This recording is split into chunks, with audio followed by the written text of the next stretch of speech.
누가복음 5장 1절부터 11절까지 말씀입니다. 무리가 몰려와 예수님의 말씀을 들을새 예수는 게네사렛 호숫가에 서서 호숫가에 배 두 척이 있는 것을 보시니 어부들은 배에서 나와서 그물을 씻는지라. 예수께서 한 배에 오르시니 그 배는 시몬의 배라. 육지에서 조금 떼기를 청하시고 앉으사 배에서 무리를 가르치시더니 말씀을 마치시고 시몬에게 이르시되 깊은 데로 가서 그물을 내려 고기를 잡으라. 시몬이 대답하여 이르되 선생님 우리들이 밤이 새도록 수고하였으되 잡은 것이 없지만은 말씀에 의지하여 내가 그물을 내리리이다 하고 그렇게 하니 고기를 잡는 것이 심히 많아 그물이 찢어지는지라. 이에 다른 배에 있는 동무들에게 손짓하여 와서 도와달라 하니 그들이 와서 두 배의 채움에 잠기게 되었더라. 시몬 베드로가 이를 보고 예수의 무릎 아래 엎드려 이르되 주여 나를 떠나소서 나는 죄인이로소이다 하니 이는 자기 및 자기와 함께 있는 모든 사람이 고기 잡힌 것으로 말미암아 놀라고 세베대의 아들로서 시몬의 동역자인 야고보와 요한도 놀랐으나 예수께서 시몬에게 이르시되 무서워하지 말라 이제로 너는 너의 사람을 취하리라 하시니 다 같이 그들이 배를 육지에 대고 모든 것을 버려두고 예수를 따르니라. 아멘. 이 낚시를 좋아하는 사람이 있었는데 하여튼 시간만 나면 낚시 들고 낚시터로 갑니다. 낚시 끝에 고기가 이렇게 미끼를 건드릴 때 손으로 느껴지고요. 이제 고기를 낚았을 때 손에 고기의 사이즈가 느껴진답니다. 그 손끝에 느껴지는 그 감각 때문에 결국 낚시를 놓지를 못한다는 그런 이야기를 합니다. 근데 그물을 던지는 사람도 비슷한 느낌을 느낀다고 합니다. 오늘 말씀은 예수님이 베드로를 제자로 부르시는 말씀입니다. 이 말씀 전체를 이해하기 위해서 먼저 전체 줄거리를 좀 간단하게 요약해 드립니다. 첫째, 본문의 상황은 예수님의 복음 사역 초기에 있었던 일입니다. 4절에 그러니까 이때는 갈릴리나 유대 지역에서 예수님에 대한 소문이 별로 퍼지지 않았을 때예요. 그럼에도 불구하고 예수님 주변에 사람들이 많이 몰려들었습니다. 그걸로 보아서 왜 예수님에게 사람들이 많이 모여들었을까요? 메시아가 오시기를 유대인들이 갈망하고 있었던 그 시기에 예수님이 이 세상에 오신 것입니다. 그래서 예수님이 나타나셨을 때 침례 요한이 나타나서 침례를 베풀 때 사람들이 물어요. 네가 메시아냐?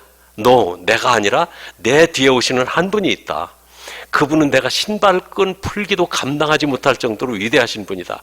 그런데 바로 요한이 예수님에게 침례를 부을 때 거기 머리에 성령이 비둘기처럼 강림하셨다고 그랬잖아요.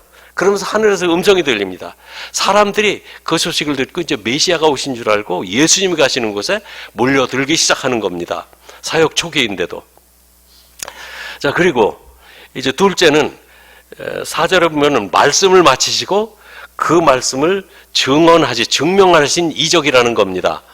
4절에 보면 말씀을 마치시고 시몬에게 이르시되 그렇게 하셨어요. 아침부터 사람들이 예수님의 말씀을 들으려고 해변가 언덕에 모였습니다. 예수님은 베드로의 배에 오르셔서 육지에서 조금 띄우신 후에 해변에 있는 사람들에게 하나님의 말씀을 가르치십니다. 예수님은 언제나 하나님 나라에 관한 말씀을 전하셨어요. 그리고 그것이 비록 소리로 전해지는 말씀이지만 그 소리가 정말 하나님의 말씀이라는 것이 이 표적을 통해서 증명이 되는 겁니다. 세 번째, 본문 말씀을 결론 부분에 보면 11절에 이 기적을 경험한 어부들이 배를 육지에 대고 모든 것을 버려두고 예수님을 따랐다고 했습니다. 그들의 인생의 목표가 어부라는 사업에서 예수님을 따르는 영적인 일로 바꿔진 거예요. 예수님을 따르기 원한다면 모든 것을 버려두고 따라야 합니다. 현대사회에서도 보면은 예수님을 따르기로 결심을 했지만 자신의 한계를 넘어서지 못하는 우리들의 믿음을 보면 참 안타까워할 때가 많습니다. 왜 그런가? 자기 자신을 버리지 못하기 때문에 오는 현상입니다. 자기 자신이 너무 아까워요. 버리기가 싫어요. 그래서 예수님의 수준을 따르지 못합니다. 제자들은 예수님의 부르심에 응답할 때 모든 것을 버려두고 예수님을 따랐습니다. 소명감으로 살기를 원한다면 아마 이 정도 헌신은 있어야 되지 않나 생각이 됩니다. 예수님은 누구든지 나를 따르려거든, 나를 따라오려면 나의 제자가 되려거든 자기를 부인하고 날마다 자기 십자가를 지고 나를 따라야 된다 말씀하셨습니다. 이 본문 말씀은 게네사렛 호숫가에 사람들이 몰려와 하나님의 말씀을 듣는 이야기부터 시작합니다. 무리가 몰려와서 하나님의 말씀을 들을새 1절부터 그렇게 시작합니다. 게네사렛 호수는 갈릴리 호수를 부르는 또 다른 이름이에요. 갈릴리 호수에는 이름이 여러 가지가 있어요. 갈릴리 호수는 매우 큰데 일반적으로 그 호수를 그냥 갈릴리 호수라고 부르지만 지도상으로는 갈릴리안 레이크 또는 갈릴리안 씨라고 나오지만 갈릴리 호수를 중심으로 그 해변에 그러니까 이제 여러 마을들이 있어요. 그 마을 사람들은 자기 마을 이름으로 그 호수를 불렀어요. 가령 이 북쪽에 있는 베세다 사람들은 베세다 호수라고 불렀습니다. 또 남쪽에 사는 게네사렛 지방 사람들은 게네사렛 호수라고 불렀어요. 그리고 서쪽에 있는 디베랴 사람들은 디베랴 호수라고 불렀어요. 같은 갈릴리 바다인데 지역에 사는 사람들마다 자기 동네 이름으로 부르는 거예요. 그럴 수밖에. 옛날에는 교통이 편리하지도 않았고 그렇게 불렀던 겁니다. 그런데 2절에 보면은 호수에 배 두 척이 있는데 어부들은 배에서 나와 그물을 씻고 있었습니다. 그물을 씻고 있는 것으로 보아 어부들이 고기잡이를 끝내고 이제 집에 들어가 쉬려고 하는 그런 시간인 것을 알 수 있습니다. 이 상황을 좀 시간 순으로 정리를 해보면 이렇습니다. 어부들은 전날 밤에 배 두 척을 몰고 갈릴리 호수에 나가 밤새껏 그물을 내려서 고기를 잡으려고 했습니다. 별로 고기를 못 잡았어요. 거의 빈 배 상태로 돌아와 이제 집에 가서 쉬려고 그물을 씻고 정리하고 있었습니다. 기분이 어땠을까요? 아마 좀 별로 좋지 않았을 겁니다. 오늘 참 재수없는 날이다. 아마 그쯤 생각했을지 모릅니다. 그런데 바로 그 시간에 예수님이 그곳에 나타나셔서 예수님의 말씀을 들으려고 예수님은 배를 좀 띄우라고 하셨는데 사람들이 해변으로 몰려온 거예요. 여기서 예수님은 베드로의 배에 올라 해변에 있는 군중들에게 하나님의 나라의 말씀을 가르치셨다고 했습니다. 예수께서 한 배 오르시 그 배는 시몬의 배라 육지에서 조금 떼기를 청하시고 앉으사 배에서 무리를 가르치시더니 예수님께서 배에서 가르치세요. 무엇을 가르치냐면 하나님의 나라를 이 땅에 선포하시는 것입니다. 예수님은 하나님의 나라를 이 땅에 선포하기 위해 오신 분이세요. 지금 자기 일을 하고 계신 거예요. 긴 설교를 끝낸 후에 예수님은 베드로에게 이제는 깊은 데로 가서 그물을 내려 고기를 잡으라 하십니다. 예수님은요 베드로 배를 빌려 쓰셨어요. 공짜로 안 쓰세요. 그거 갚아주시는 거예요. 그런데 깊은 데로 가서 이 배를 내리라고 그래요. 그같이 베드로의 그물과 배를 채워주십니다. 이 기적 사건을 통해서 예수님은 해변에서 하신 말씀을 이제 실증으로 보여주시는 것입니다. 정말 하나님은 역사하시는가 보여주시는 거예요. 우리는 이 말씀의 의미를 이해해야 됩니다. 4절에 보면 말씀을 마치시고 예수님께서 시몬에게 깊은 데로 가서 그물을 내려 고기를 잡으라고 그랬습니다. 근데 베드로 이거 5절을 보면 이걸 느끼는 사람마다 다르게 해석합니다. 자, 시몬이 대답하여 이르되 선생님 우리들이 밤이 새도록 수고하였을 때 잡은 것이 없지만은 말씀에 의지하여 내가 그물을 내리리다 하고 자, 두 가지 다른 해석인데, 하나는 베드로가 믿음이 좋아서 예수님이 말씀하시니까 내가 비록 실패했지만 얼른 나가서 이제 그물을 내리겠다. 그래서 믿음으로 헌신한 것이다, 이렇게 보는 시각입니다. 근데 저같이 좀 이렇게 좀 꼬부라진 사람은 좀 다르게 봅니다. 베드로 마음이 내 마음 같다. 아니, 밤새껏 수고하고 빈 그물 이제 다 치우려고 접어놨는데 또 깊은 곳에 그물을 내리라? 좀 짜증 섞인 말로다가 믿음으로 헌신한 것이 아니라, 말씀에 의지해서 믿음으로 헌신한 것이 아니라 좀 짜증 섞인 반응을 보인 것이다. 여러분들은 어느 편입니까? 마지못해 순종하는 것 같아요. 그래도 순종했다는 것이 중요합니다. 베드로가 순종하기 어려울 만한 이유가 있어요. 첫째는 지금은 고기 잡을 시간이 아닙니다. 고기들이 몰려다니는 시간이 있습니다. 그 지방에서는 보통 밤에 고기가 많이 잡히는 것 같아요. 그래서 어부들이 밤에 나가서 고기 잡이를 해요. 그리고 고기가 안 잡히는 그 시간에는 들어와서 그물을 거두고 정리하고 쉽니다. 그날도 밤새껏 그물을 내렸다가 허탕치고 돌아온 거예요. 이미 피곤한 상태입니다. 그런데 예수님은 배에 오르셔서 긴 설교를 하십니다. 아마 설교가 끝났을 때는 거의 한낮이 다 돼가고 있을 거예요. 그런데 어부들의 경험으로 그 시간은 고기가 잡히는 시간이 아닙니다. 예수님은 참 하기 싫은 일만 골라가면서 시키는 분이세요. 둘째, 그물을 내리라고 하는 장소가 맞지가 않아요. 예수님은 깊은 데로 가서 그물을 내리라고 하셨습니다. 깊은 곳에 그물을 내리려면 또 바다 깊은 데로 또 노져 가야지 되는 거예요. 참 하기 싫어요. 깊은 바다, 거기에 고기들이 잘 떼져 다니질 않아요. 그런데 예수님이 깊은 곳에 그물을 내리라고 하십니다. 예수님 시키는 것이 베드로의 생각에 참 마음에 안 들어요. 왜 이렇게 헛수고할 일만 자꾸 시키는가, 막 그런 생각했을 거예요. 세 번째, 이미 그물을 다 씻어서 정리를 해놓았습니다. 하던 일을 계속하라고 하면 한 번 더 해볼 수 있습니다. 그냥 하는 김에, 내친 김에 하던 길이니까 한 번 더 그물을 기껏 올렸는데 빈 그물이에요. 한 번 더 내려봐. 그럼 내릴 수 있어요. 근데 그물을 닦는 거 어려운 거 아시지요? 일일이 거기에 띈 그 수초 같은 거 다 떼어내야 되고 깨끗하게 정리해서 한쪽으로 또 다음에 던지기 편하게 깨끗하게 정돈을 해놔야 돼요. 근데 그걸 또 가서 던지라고 그러는 거예요. 그물을 내리면 또 씻어서 둬야 되잖아요. 그래서 누구에게 일을 시켜도 그런 식으로 일을 시키지 마시기 바랍니다. 순종하기 어렵습니다. 네 번째는 경험과 지식의 차이에서 순종하기가 쉽지 않은 상황입니다.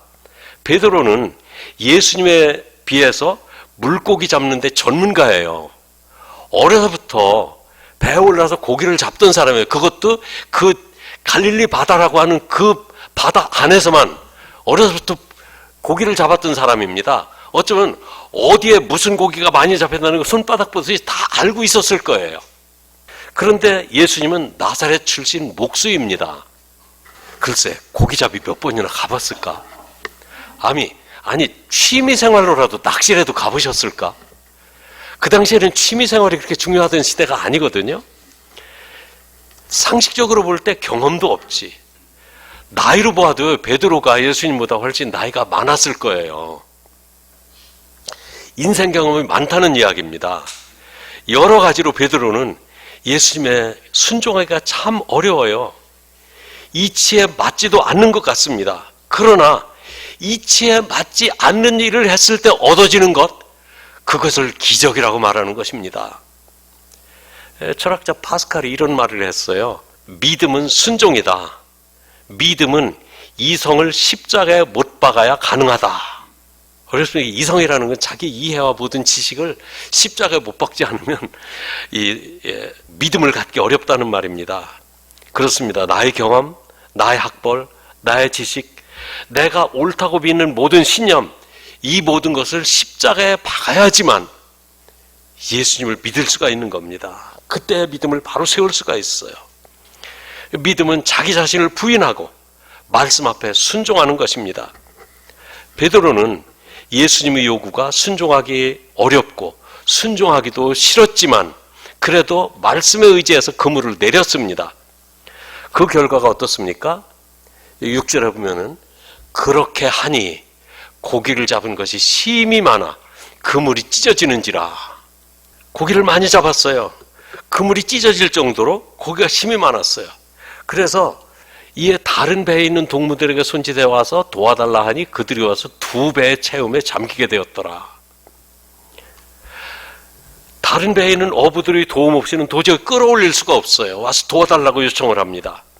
그 2배에 채웠다고 그랬어요. 배가 내려앉을 만큼 많이 잡은 겁니다.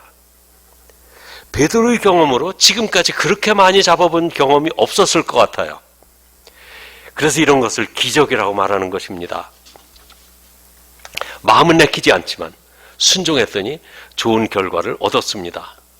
이 가나 혼인잔치에서 있었던 일이 생각이 납니다. 예수님은 잔치집 포도주 문제는 나와 상관도 없고 이건 내 일도 내 때도 아니라고 거절을 하셨어요.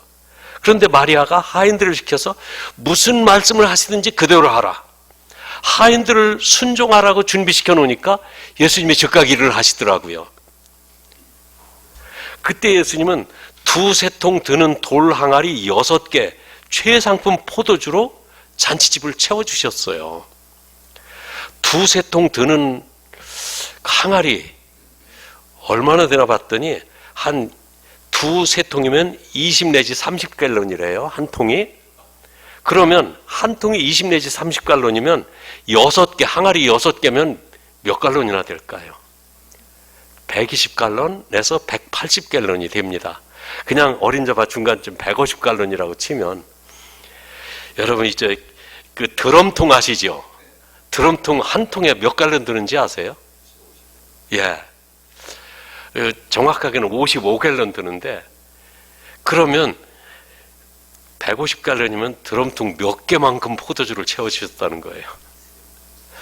아마 실컷 마시고도 남을 만큼 채워주셨어요.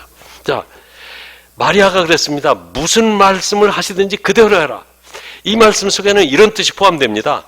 말씀이 이해되고 안 되고 따지지 말고 순종해라. 상황에 맞고 맞지 않고 문제가 아니다. 그대로 해라. 포도주 병이든 정결 예식을 위한 병이든 상관없다. 그대로 해라.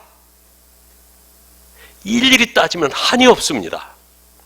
주님 말씀에 그냥 순종하면 주님의 뜻은 이루어지는 것입니다. 베드로도 바다에 다시 나가고 싶지 않았고 그물을 다시 내리고 싶은 마음 전혀 없었지만 억지로라도 순종을 했습니다. 그 결과 아주 많은 고기를 잡아 올릴 수 있었습니다. 이쯤 되면 베드로는 만약 베드로가 그 사업을 좀 크게 하고 싶었으면 예수님을 동업자로 자기네 어선회사의 CEO로 모셨더라면 아마 회사가 크게 성공했을 거라는 생각이 듭니다. 이 마이애미에 그때 사역할 때 중소기업을 경영하는 한국인 한 분이 계셨어요. 이게 오디오 샵을 하시는 분인데 이웃교회 집사님이었어요. 그 집사님은 가끔 찾아가거든요. 왜냐하면 교회 그 앰프 시설이나 이런 게 좀 필요해서 자문을 구하러 찾아갑니다. 그러면 자기는 늘 예수님과 동업한다고 이야기를 합니다. 예수님이 자기네 회사 사장님이래요. 그냥 늘 그냥 믿음 있는 사람들이 하는 얘기겠거니 그랬는데 한 번은 마이애미 지역에서 그 선교 대회를 한 적이 있어요. 장로교회에서 이제 선교 대회를 했는데 그 중남미 지역 아니면 동남아 지역에서 선교 활동하시는 선교사님들 한 10여 명을 초청해서 매일 저녁 성도들을 모아놓고 이제 선교에 대한 보고도 듣고 선교지에 대한 이야기를 듣고 그 헌신에 대한 시간을 갖고 며칠간 선교 대회를 했습니다. 이제 주일날 선교사님들이 각 교회 흩어져 가지고 말씀을 증거합니다. 교회 가서 선교 간증도 하고 그러면 이제 적당한 사례비를 선교원금으로 지원을 해드리는데 바로 이웃교회 목사님이 목사님 어제 선교사님 오셨을 때 좀 후하게 대접 좀 해드렸어 하고 묻더라고요. 그냥 이제 갑자기 있는 일이라 늘 해주던 대로 그랬더니 의례적이니까 사례비밖에 못 드렸다. 그랬더니 눈치가 자기한테 얼마나 드렸냐고 물어보라는 뜻 같아. 그래서 물어봤죠. 제가 그 정도 눈치는 있으니까. 그래서 그래, 목사님네는 얼마나 드렸어? 그랬더니 진짜 많이 드렸어요. 막 만 단위로 가요. 어떻게 그러나 봤더니 바로 그 집사님이 선교사님 드리라고 헌금을 내놨대요. 그 이제 언젠가 나중에 그 회사에 가서 또 좀 칭찬 좀 해줘야 되죠. 어떻게 선교사님 오셨을 때 아이고 목사님 정말 참 후하게 대접을 해드렸대요. 그랬더니 아이고 뭐 이 사업이 이게 다 예수님 건데 예수님이 쓰라고 하면 써야지 뭐 그 정도는 해야 예수님을 주인이라고 할 수 있지 않겠어요? 하고 또 참 그래요. 지금도 그분 보니까 아직 사업체 있더라고요. 베드로에게 일어난 일을 보면 베드로가 예수님과 동업했더라면 잘 될 것 같아요. 그런데 예수님의 목적은 다른 데 있습니다. 더 큰 데 있었습니다. 그 목적이란 첫째, 베드로가 자신의 모습을 보게 되는 것입니다. 베드로는 고기가 많이 잡혔을 때 시몬 베드로가 이를 보고 예수의 무릎 아래 엎드려 이르되 주여 나를 떠나소서 나는 죄인이로소이다. 나를 떠나소서 나는 죄인이로소이다. 고기가 많이 잡혔을 때 신나서 고기를 배 위로 끌어올리는데 열중했습니다. 그리고 고기를 많이 잡고 보니 배 위로 끌어올리고 보니까 앞에 예수님이 서 계신 것이 보입니다. 갑자기 예수님이 두려워지는 겁니다. 이분이 도대체 누구일까? 사실 베드로는 예수님의 말씀을 믿었기 때문에 그물을 깊은 곳에 내린 것이 아닙니다. 예수님이 말씀하시니까 오늘은 고기 많이 잡히겠구나 그런 확신이 있어서 내린 거 아닙니다. 예수님이 하라고 하니까 마지못해 순종을 했습니다. 그런데 오늘 그 베드로가 예수님을 만난 것이 첫 번째가 아니라는 거예요. 이 점을 말씀드리는 것은 베드로의 마음속에 예수님에 대해서 메시아라는 그런 생각이 그때 떠올랐지 않았을까 하는 겁니다. 요한복음 1장에 보면은 베드로의 형제 안드레가 먼저 예수님을 만납니다. 그리고 자기 형 베드로한테 와서 내가 오늘 이 예수라고 하는 사람을 만났는데 그 사람이 바로 메시아더라. 내가 오늘 메시아를 만났다. 그 나사렛 예수가 메시아더라. 그 이야기를 하면서 자기 형제를 예수님 앞으로 인도했습니다. 그때 예수님께서는 베드로를 보시면서 네가 요한의 아들 시몬이구나. 그러나 장차 네 이름을 게바라 하리라. 게바라는 아람어는 헬라어로 하면 베드로라는 뜻입니다. 그때 베드로는 예수님을 메시아라고 믿지는 않았을 거예요. 그런데 오늘 다시 예수님을 만나고 기적을 경험하는 것을 보니까 자기 앞에 계신 예수님이 메시아구나. 그 앞에서 자기 자신을 발견합니다. 여러분, 인간이 발견할 수 있는 가장 큰 발견, 가장 위대한 발견, 하나님 앞에서 자기가 죄인이라는 사실을 발견하는 겁니다. 자신이 죄인이라는 것을 알게 된 순간부터 예수 안에서 새로운 생명이 시작되는 거예요. 예수님을 만난 사람은 자신이 죄인이라는 사실을 봅니다. 정말 훌륭한 예인데 마취제 클로로플롬인가? 그것을 이제 공식적으로 이제 사용할 수 있도록 하신 분이 그 영국의 심슨 박사라고 하는 분이 계세요. 1800몇 년대인데 사실 그 전에도 마취제가 다른 방법으로 쓰이긴 했답니다. 그런데 어떤 도덕적인 문제 이런 것 때문에 마취제 쓰는 것이 제한이 됐었는데 빅토리아 여왕이 아기를 출산하면서 그 고통을 이기기 위해서 마취제를 처음 쓴 후로 이제 공개적으로 쓰게 됐다고 해서 그 유명해진 분인데, 그래서 그분이 아마 많은 상을 받았어요. 그러는데 이제 학교에서 이렇게 학생들을 가르치는데 학생들이 자기 교수님 지금 칭찬 좀 하기 위해서 교수님이 그 평생 업적 중에 가장 그 위대한 그 발견이라면 뭘 얘기할 수 있겠습니까? 귀를 기울였습니다. 무슨 대답이 나오길 기다렸을까요? 내가 이 클로로프롬을 발견해서 이 마취제를 쓴 거야. 대답할 줄 알았는데 한참을 생각하더니 내 인생에서 가장 위대한 발견이라는 것은 내가 하나님 앞에 죄인이라는 것을 발견했을 때였네 라고 대답을 했답니다. 그렇습니다. 참 우리가 내 자신이 하나님 앞에 죄인이라는 사실을 발견하기 전까지 우리는 아직 나를 모르는 겁니다. 예수님께서는 그걸 발견하기를 원하셨어요. 두 번째 목적은 베드로를 제자 삼으시는 것입니다. 베드로는 예수님 앞에서 죄인 베드로를 발견하였습니다. 예수님 말씀에 순종하고 기적을 경험하면서 자신도 놀랐고 동업자인 요한과 야고보도 놀랐어요. 아마 안드레도 거기 같이 있었을 거예요. 배 안에 함께 있던 모든 어부들도 함께 두려워했습니다. 그때 베드로는 예수님더러 나를 떠나라고 고백을 합니다. 그러나 예수님은 베드로가 떠난다고 떠나시나요? 오히려 내가 더 오래 있겠다 그러면서 나와 함께 이제 앞으로 사람을 취하게 될 것이다 제자로 부르십니다. 세베대의 아들로서 시몬의 동업자인 야고보와 요한도 놀랐습니다. 예수께서 시몬에게 이르시되 무서워하지 말라. 이제부로는 네가 사람을 취하리라. 예수님을 만나 고기를 많이 잡았습니다. 모처럼 얻은 큰 성공이었습니다. 그런데 예수님은 바로 그 성공의 순간 직업을 버리고 영적인 일에 전념할 사람으로 바꾸어 주시는 것입니다. 하나님은 우리를 모두 부르십니다. 모두 풀타임 사역자로 부르신다는 말씀이 아닙니다. 그러나 모든 그리스도인들은 복음을 위한 사역이 삶의 본질인 것을 알고 살라고 우리를 복음의 사역자로 부르십니다. 예수님이 부르심을 받고 제자들은 모두 예수님을 따랐습니다. 11절 말씀에 이렇게 말씀합니다. 우리 같이 읽읍시다. 시작. 그들이 배들을 육지에 대고 모든 것을 버려두고 예수를 따르니라. 아멘. 베드로와 야고보, 요한, 아마 안드레까지 포함해서 어부가 예수님의 제자가 되는 순간입니다.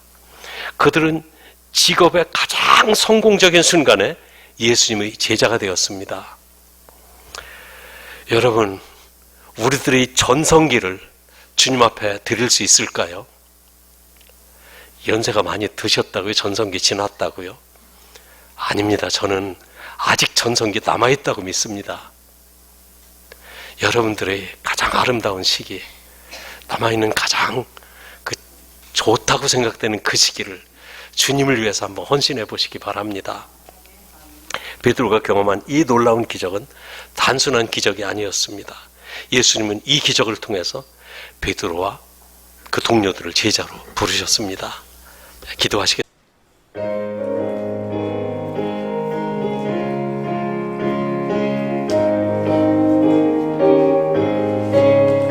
예수 십자가에 흘린 피로써 은혜를 씻기어 있는가. 더러운 죄 회개하는 능력을 그대는 참 의지하는가. 예수의 보혈로 그대는 씻기어 있는가. 마음속에 여러 가지 죄악이 깨끗이 씻기어 있는가. 주 예수와 밤낮으로 늘 함께 그대는 행동을 하는가. 아무 때나 어디서나 그대는 십자가 붙들고 있는가. 예수의 보혈로 그대는 씻기어 있는가. 마음속에 여러 가지 죄악이 깨끗이 씻기어 있는가.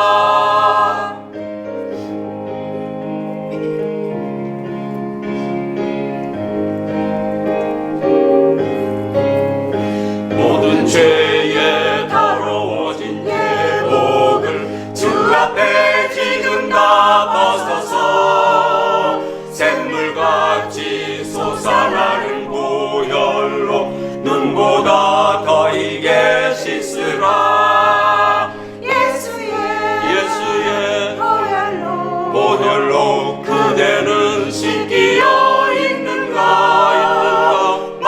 속에 여러 가지 죄악이 깨끗이 씻기어 있는가? 예수의 보혈로 그대는 씻기어 있는가? 마음 속에 여러 가지 죄악이 깨끗이 씻기어 있는가?